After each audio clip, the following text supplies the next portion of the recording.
this about 2.5 years ago, when I thought my life was just done for. These black men took the role of a father figure that I was missing.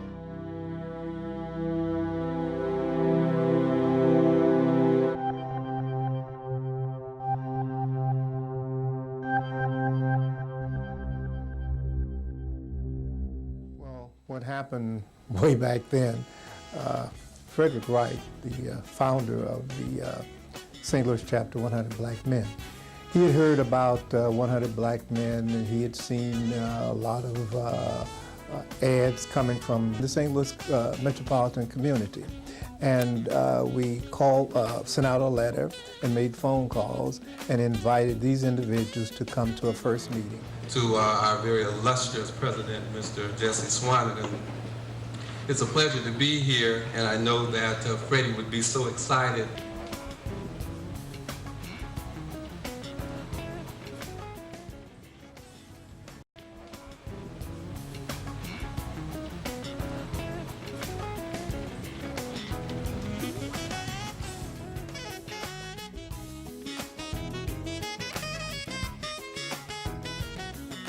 Many black men have a commitment to serving the youth, and I feel that organization has been special for me because it gives us a chance to look into the eyes of young black males like you.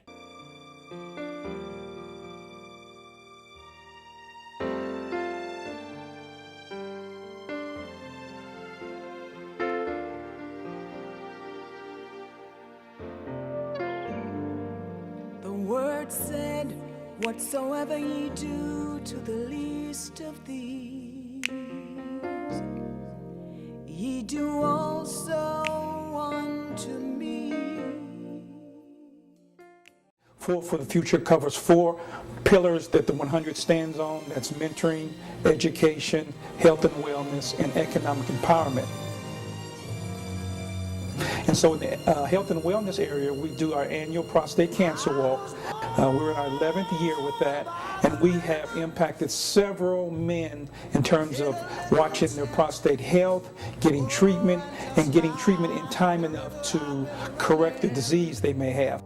The other area is economic empowerment, where we're training and teaching around having financial awareness and having financial education for families and young adults so that they don't make the same mistakes maybe that I may have made when I was coming up.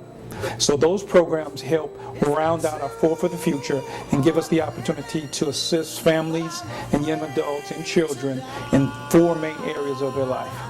The Collegiate 100 has been a critical part of our pipeline to bring young men in the organization, and one of the programs they put on, as you mentioned, is the annual Christmas party where they give away toys and coats and hats for not only the East St. Louis community but also the St. Louis community to kind of continue our help in the community and reach back more and allow us to continue the pipeline of young men coming into young adults and then becoming full-fledged members in the 100.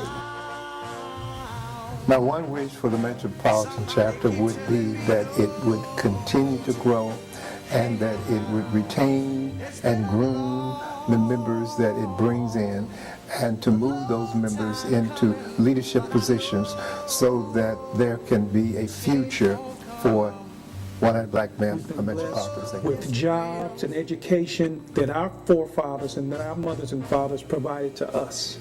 And we have a unique responsibility as black men to pass that on to these young brothers and sisters coming behind us. If we don't do that, we have shirked our responsibility, because for those of us that have been blessed, it is upon us to return those blessings tenfold, such that our community, those kids out there that people are talking about, those are our kids.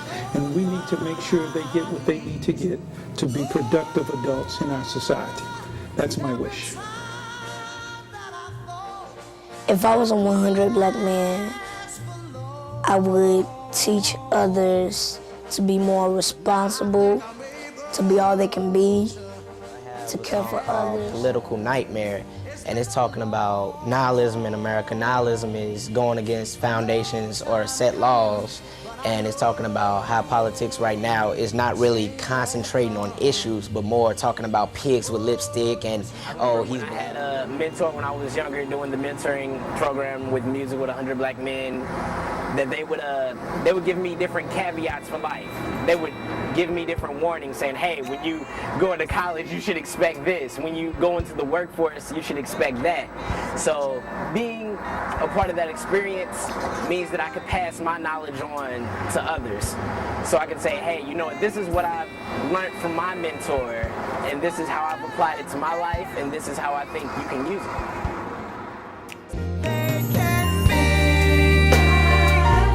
What they